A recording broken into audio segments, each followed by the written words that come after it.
female spring cubs across the river from the platform where we're standing, and we have not yet identified this female. Holly and Cub, family group on gravel bar are stationary. Up, they just got up.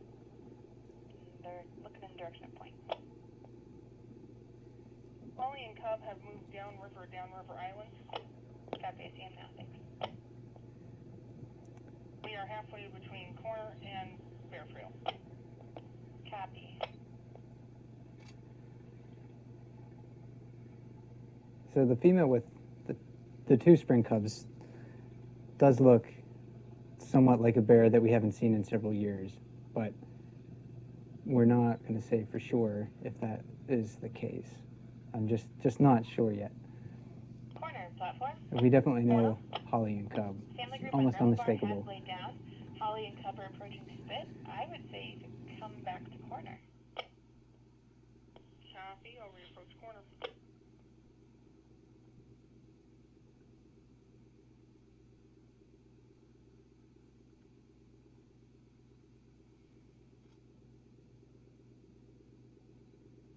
Corner's back to Corner.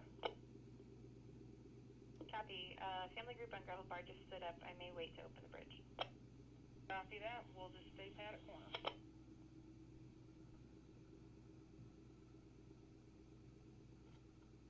Family group is slowly headed towards point. You're going to want to back up again.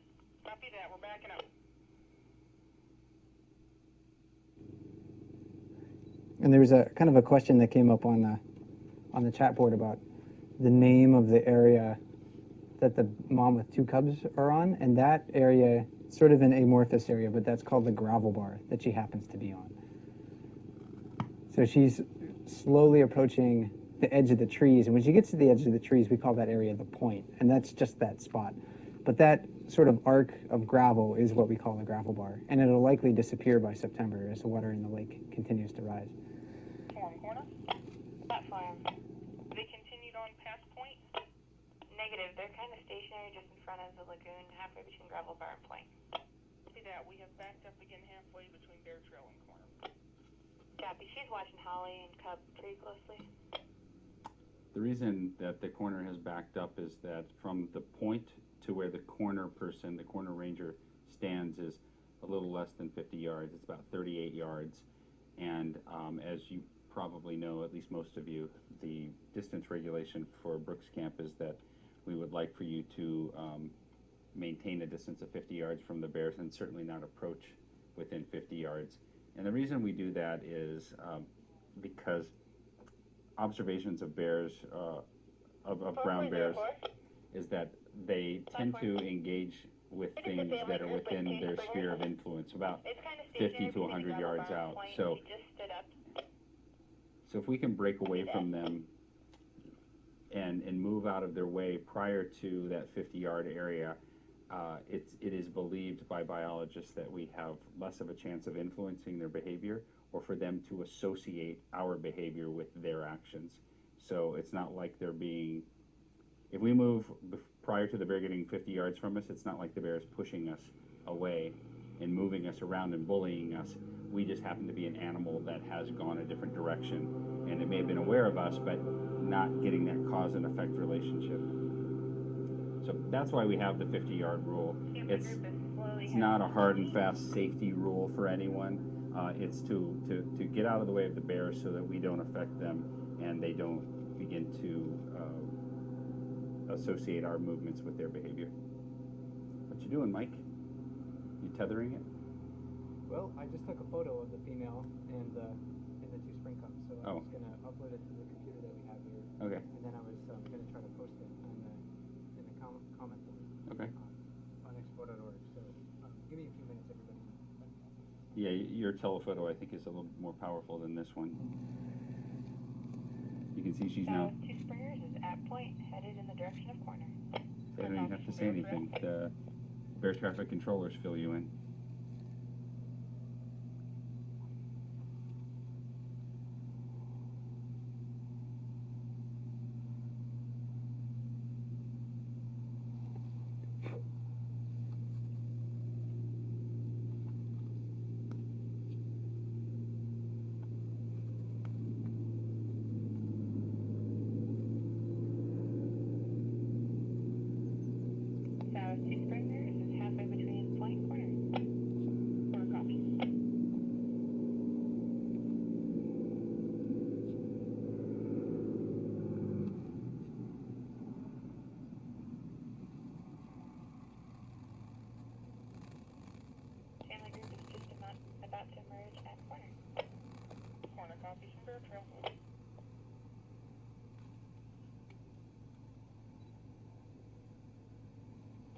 that corner.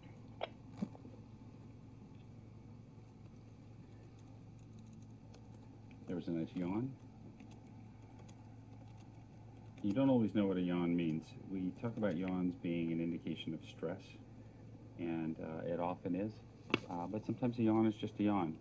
I suspect, though, that perhaps she smelled or heard or saw the group of people that formerly was at the corner that's moved off the trail. She may have seen them, and that was her reaction. Family group is between corner and bridge gate. Corner copy.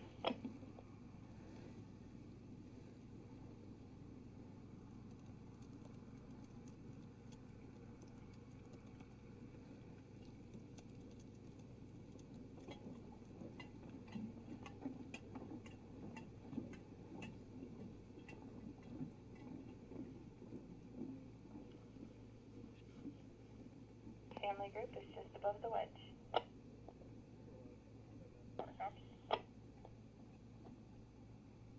Do you have the map handy or the link to the map, Mike?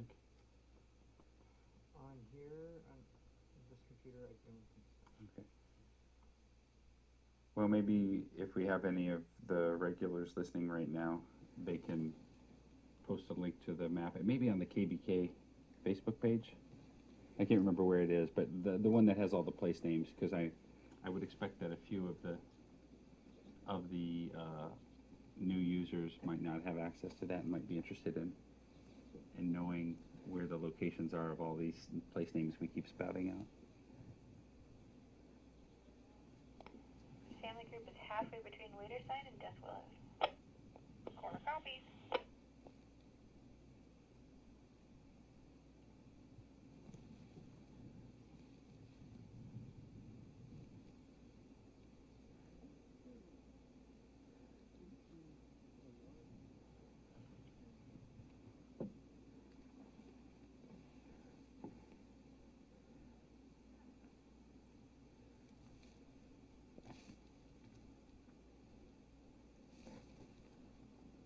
And while all this is going on, Holly and Cub are still out in the lake, if you're wondering about where she happened to go.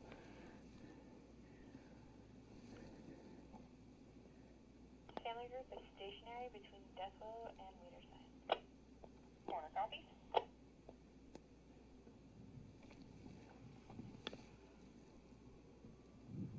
How did the picture turn out? It's hard to tell out in the bright sunlight, isn't it? Yeah, it's hard for me to tell. It's hard for me to, and I resized it so it would upload quickly, so I can't quite see if it's very pixelated or not.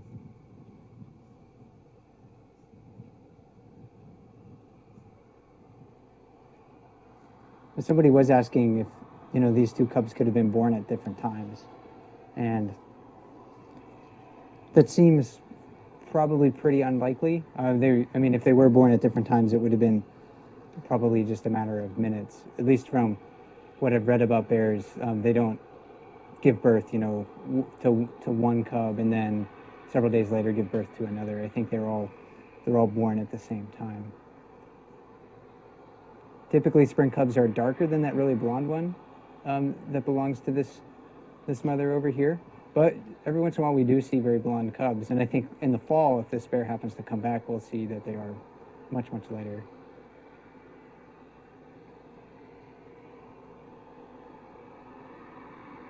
And much fatter, too.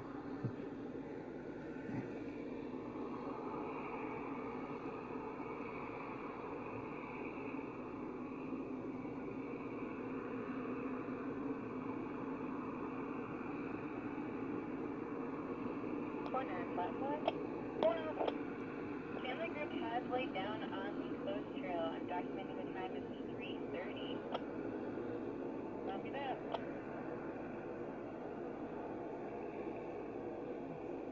Platform, let me know if she nurses, because she's looked like she wanted to lay down and nurse a couple of times.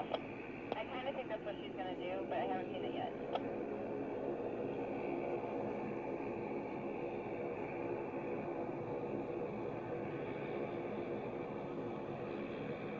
And kind of another question that I see in the comment stream on explore.org now is, are the two moms habituated to one another? And that I can't say. I mean, they were their closest point that they were from one another was probably 100 yards or so. And for a lot of bears in Katmai, that's not a distance that they're necessarily going to react to one another at. So I can't say. But the bears. 04. She has sat up, but she has continued to be stationary. Oh, she's laid down again. I can't see the cubs at all. Copy that. We'll just monitor the time. Copy. But the bears here at Brooks River, they encounter one another quite frequently, so they do become habituated to the presence of one another. And some of them are very tolerant of the close proximity of certain other bears. Not all bears, but some of them, like number 409 and number 402, I see them walking right by one another, generally without really any signs of stress or defensiveness from either bear. So both of those bears seem to be fairly comfortable in each other's presence.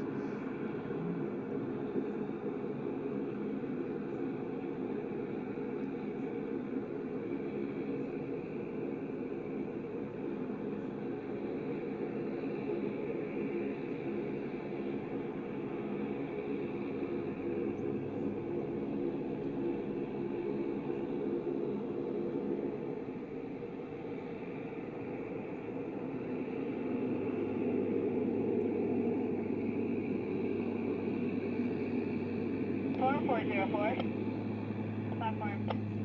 Waiting to have been moved on to allotment beach. Copy, thank you.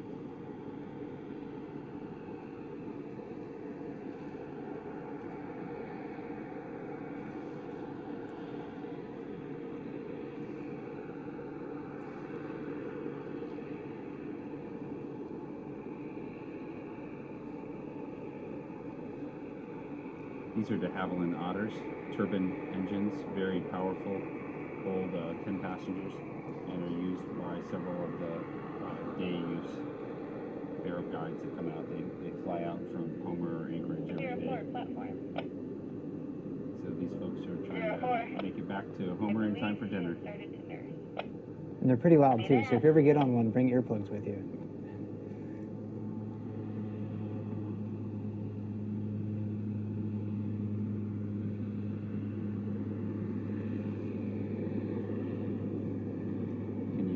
Binoculars, her nursing? No, she doesn't appear to be nursing. She's just sitting there. I can see one cub's face in front of her. A blonder cub.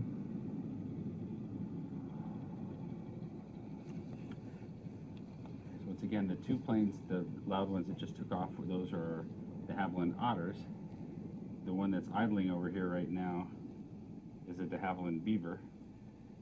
And this beaver has the old radial engine on it, so when it takes off it'll have a different tone, and if you hear it right now it's kind of idling, so it sounds like a Harley when it's cruising through town, not trying to make noise, but a low rumble. Vroom, vroom, vroom, vroom, vroom, vroom.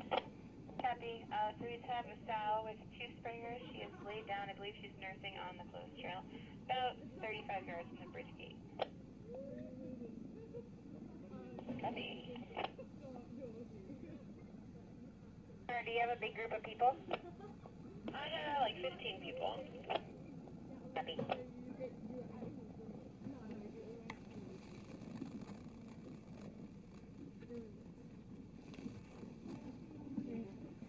We recording? On Facebook? What are you doing? We are.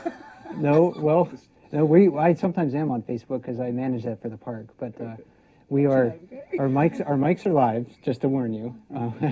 But no, it's fine. We're connected to one of our bear cams right now, and we're just talking to people about what we happen to see, and we'll be doing a more formal program and chat this afternoon at 5 o'clock. Cool. And Mom and 2 spring cubs on the trail over there. Yeah. 404, corner. 04. I have some folks wondering if they could go on a bear trail to the beach. Is that clear? Is. Is that the cubs just Yeah, they're right next to her. They're hard to see. Maybe if she ends up moving, I'm sure you'll get a chance to see her, or see them. But they're right next to her. 4404, platform. Do you have anybody over there that's on flight? Do you have a flight tonight? Yeah. I have a couple people, 4:30 flight, Yeah. I have a couple people. 5 o'clock flight. You'll want to make sure you get across as soon as you can. Copy that. Yeah, they've kind of been terrorizing the area. Thank you. You're welcome. And I've been looking. Somebody was wondering if the darker cub has a diamond patch on its shoulder. I couldn't tell, and it's hidden out of my line of sight right now. And we did end up seeing a female with 3 spring cubs yesterday. We saw one back in June, but I didn't get a chance to see it yesterday, so I'm not sure if it was the same female or not. But there's been, several families of bears running around. This one has been around frequently over the past week or so. 404, just went up just to check out the situation. The sow with 3, who were you thinking that one is? That one I had no idea. Okay. Yeah.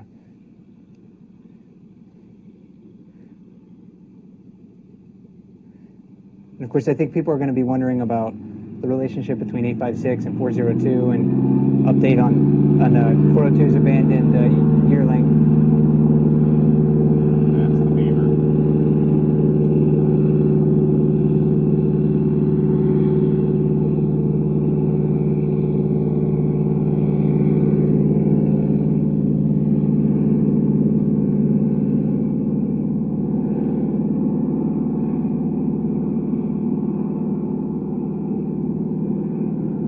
And we're going to try to give updates on those bears during our chat at 5 o'clock.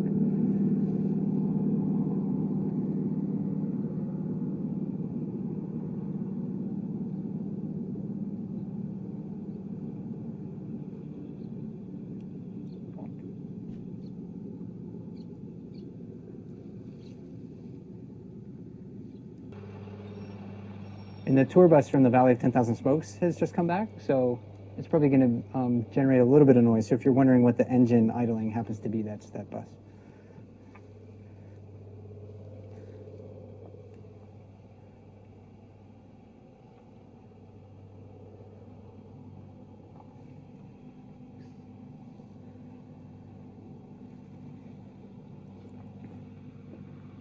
She just heard a splash.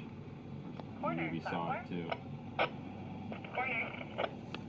So the sow cub is moving along the river, upriver. She's just in front of the decibel. It's clear to reapproach corner. Copy, corner, reapproaching corner. Just so you know, you do have a large amount of people out, like in the gravel bar point area, like a minute ago. Okay.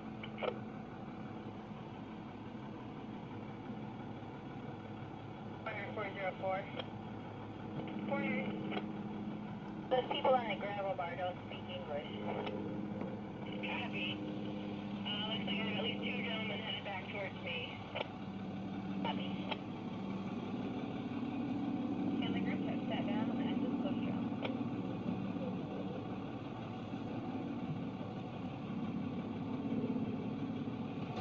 Corner is back in corner.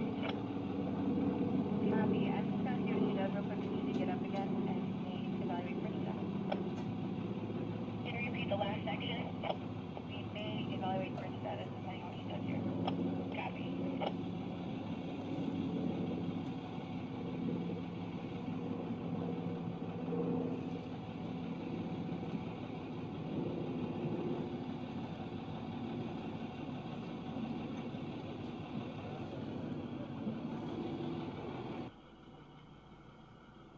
I'm going to read that. So the family group seems to be heading down into the channel. I'm going to say bridge open. Copy, bridge is open. Folks, the bridge is open now if you wanted to go across. If you've got a flight, I would recommend taking it. You've got one here in the next couple of hours.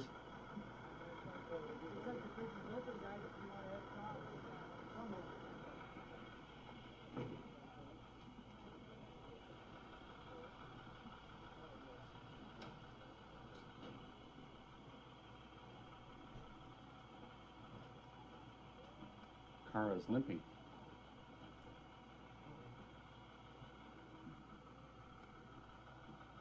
Corner platform. Corner. Family group is at the very end of Close Trail, looking at Figure Island and the river in between. The bear that we haven't seen in several years, and that would be number 608. So if you're looking at the most recent version of the PDF, the bear ID book, and you can find that in the About section underneath the camera stream on explore.org when you're watching the bear cams, she'll be in the section of bears no longer seen at Brooks Camp, because we really haven't seen her in several years. This bear resembles her. So again, I'm going to clarify and qualify my statement. I'm not positive it's her. So, don't just start saying that it is 608, because I don't know, but she does resemble 608. And the last time 608 was seen, she was a relatively young adult female. So it's quite like, she wasn't an older bear, for example, that was in her 20s. I mean, she was in her early in her second decade of life. So it could be her, but we haven't seen her in several years, and I'm just not positive that it is. So no, we haven't assigned a number to her yet either. Who did response for the park survey last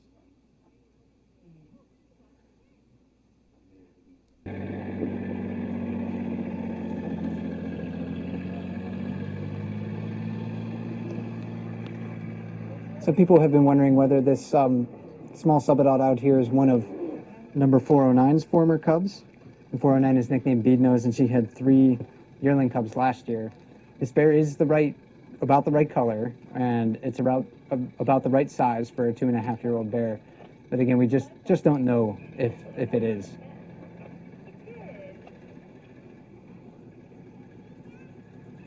you think this is a cub adult, or is it?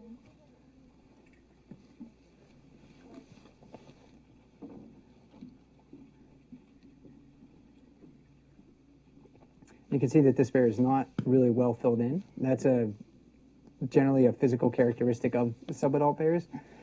They can't compete with older bears, larger bears for the really rich food resources, the best places to fish, for example. So they oftentimes are much skinnier than adult bears, and they tend to grow sort of like a teenager does. So maybe their legs look a little long for their body. Their heads look large in proportion to their head too. So they can be lanky like a growing human is.